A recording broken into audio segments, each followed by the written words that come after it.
Samantala, nag-viral kamakailan ang video ng isang batang Canadian na tila pinipilit ang pagiging Pilipino niya.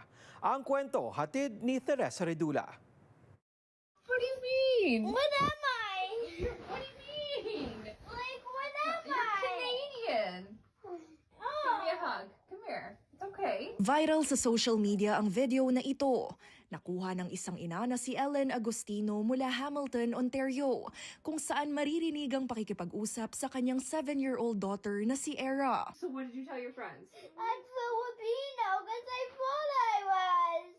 Oh, okay. Because mostly everybody in my classes.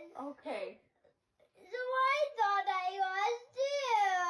10.3 million views on TikTok. Did you expect this video to go viral? Not in the slightest. I had posted it thinking that it was just funny, lighthearted, and really sweet. And then by the next morning, I think I was close to 1 million views, and people that I knew but wasn't necessarily close with were like, "I saw your video, you're viral," and it's just continued to grow from there. Sinubukan niyang isama ang panganay sa panayam ng Omni News Filipino, pero camera shy ang bata. Does Era know that she's famous? She does, and she doesn't love it. She's so shy. She likes her little circle. She loves her friends. 1.3 million likes na ang nakuha ng video. Mahigit 14,000 na rin ang komento. Kabilang ang ilan na sinabing nais din nilang maging Pinoy. Pati ang mga pahayag na welcome si Era sa Filipino community. I'm getting a little teary-eyed right now, which I didn't think I would be. It's just so heartwarming that people across the globe have accepted your baby. It's a crazy feeling. Ikinatuwa man ito ng marami. You know what?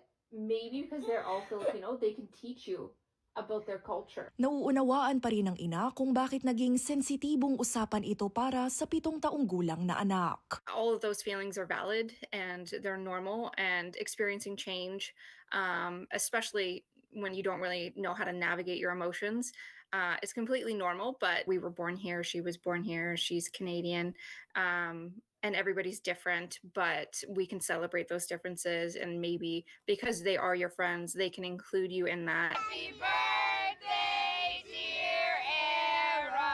Laking pasalamat ni Agustino sa buhos ng suporta mula sa komunidad na handang ibahagi ang kultura sa kanyang anak. Some of the moms have reached out and they have offered to, cook food for her if she wants to try it, and include her in that way. Ayon sa magulang, umaasa pa rin daw si Era hanggang ngayon na maging Pilipino tulad ng kanyang mga kaklase at kaibigan. Patuloy naman niyang iengganyo ang anak na mahalin at mas maging confident sa sarili. Hopefully in a couple years I can show her and let her know, that she touched a lot of people with that video, and how nice it was, and she'll understand then. Teresa Redula, Omni News, Toronto.